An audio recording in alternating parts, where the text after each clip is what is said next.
pessoal, vamos continuar então aqui falando sobre as variáveis, né? E ainda estamos em tipos numéricos, tá?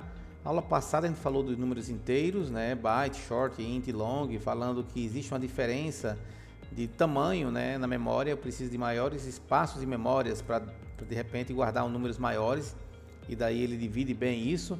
Falei também que é muito usado o int, porém existe tamanhos menores que quando a gente tem uma escassez de memória a gente termina usando, é obrigado a usar um alocamento menor. E para os números decimais, turma, nós temos ainda dois tipos, o float e o double. Tudo bem? Bom, a diferença básica dele é precisão, tá? Entre eles é precisão. A gente tem uma precisão maior no double do que no float. Então, a forma de declarar tem algumas particularidades também. Toda variável em Kotlin, ou é var ou é val. Não falei ainda nisso, tá? Por enquanto a gente sabe que é var. Então, var vai reservar um espaço de memória para quando a JVM rodar, esse espaço ser alocado. Então, vamos colocar aqui, número float. O número float, ele recebe, não vou nem colocar o tipo, tá? Vou colocar por inferência, o número 100,5, por exemplo, tá? Lembrando que aqui é ponto que se usa, tá? 100,5. Percebam que se eu colocar o mouse em cima, por default vai ser double. Lembra que nós fizemos isso na aula passada e por default foi int? Qualquer número que eu coloco por inferência, que caiba na região de int, de trilhões aqui, ele automaticamente coloca como int, né? Aqui nos números decimais, o default dele é o double. Para eu dizer que esse cara aqui é um float, eu teria que colocar um F aqui do lado, no final do número, colocar um F. Agora percebam que se eu colocar o mouse em cima, veio o float para cá. E nesse caso específico, mesmo que eu deixe aqui, explicitado aqui, ó, que esse cara é um float, ele vai dar um erro, porque ele precisa que eu coloque esse F depois, tá bom? Quando eu trato de número double, né, estou botando o nome da variável, o mesmo nome do tipo, tá? E se eu não disser que é tipo nenhum, apenas colocar um número qualquer com casas decimais, ele automaticamente vai entender que é um double. Eu não preciso colocar um D no final, tá? Então, explicitar ou não, nesse caso funciona, a inferência funciona muito bem. Se eu tirar o zero, qual o número que aparece aqui agora? Vai ser do tipo inteiro, né? Ó, inteiro, tá vendo? Então, se eu colocar um zero, ele vira double, porque o default dele vai ser double. Muito bem. Como eu falei, a diferença deles é a precisão, tá bom? Então, o double é muito mais preciso do que o float. Quando você vai fazer algum cálculo que não tenha tanta precisão, não precise de tanta precisão, você usa o float. Quando requer um pouco mais de precisão, seria o double.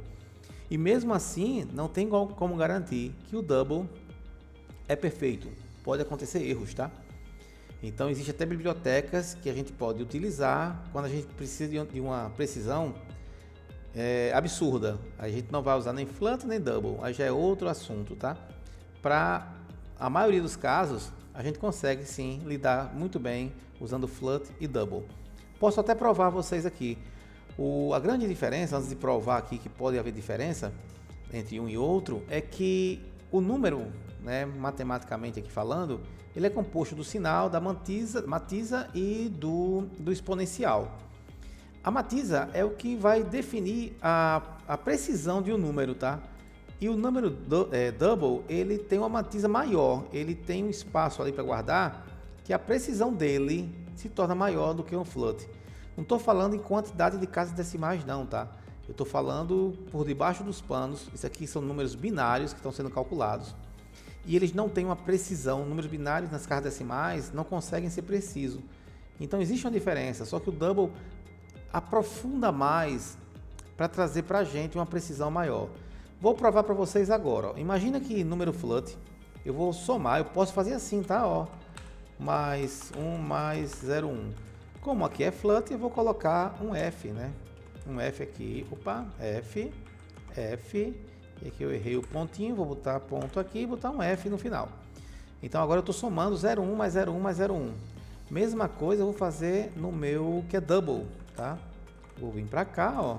Vou fazer aqui no double, aí eu não tenho mais esse F, porque senão ele vai dizer que é float também. Percebam que eu estou somando, vou ficar bonitinho, tá? Vou colocar double aqui para ficar mais didático.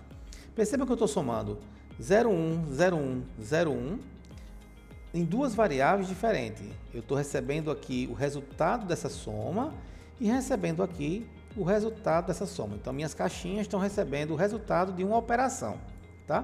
Se eu mandar imprimir, vamos aqui colocar aqui, imprima o primeiro número lá, né? Número float. E na próxima linha eu vou imprimir o número double, tá? Número double. Vamos ver o resultado disso aqui. Percebam que aqui embaixo ficou 3, né? Do float, e o double, ele pegou uma precisão maior. Como eu falei, os números decimais, eles não têm precisão. Eles podem realmente dar problema na soma decimais dos números binários, tá? Então, por isso que quando eu falei que o float é menos preciso, porque ele não se preocupou em ir muito longe nas suas casas decimais para trazer uma precisão maior. Já o double, ele se aprofundou mais para o lado direito, ó, e encontrou lá na pontinha um 4 que fará toda a diferença. Tá bom, pessoal? Então essa é a ideia hoje, para mostrar um pouquinho também dos números decimais. E na próxima aula a gente continua. Vamos falar em outro tipo de variáveis também, não é só de número que vive o homem, né? Beleza? Abraço e daqui a pouco a gente volta.